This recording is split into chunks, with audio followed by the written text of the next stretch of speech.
బంధువులు, రక్త సంబంధులు, కుటుంబం, స్నేహితులు, బలగం, సొసైటీ ఎంత ఇంపార్టెంటో ఈ వీడియో మనకి నేర్పిస్తుందండి.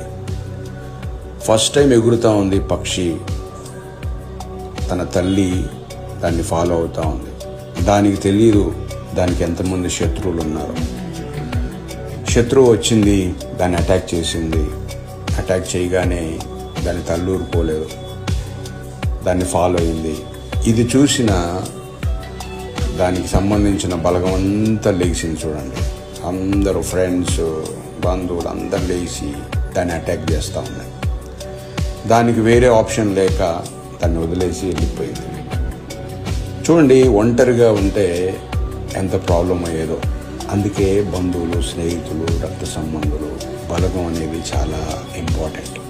అయితే బాధాకరమైన విషయం ఏంటంటే ఈ రోజుల్లో ఒకరంటే ఒకరికి పడకుండా పోయింది.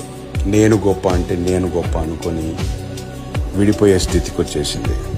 ఎవరు ఎవరి మాట వినే స్థితిలో లేరు. ఎవరి స్వార్థం వాళ్ళది అయిపోయింది. ఎవరి బెనిఫిట్స్ వాళ్ళు చూసుకుంటా ఉన్నారు. అయితే ఇలాంటి మంచి సొసైటీ క్రియేట్ అవ్వాలని కోరుకుందాం.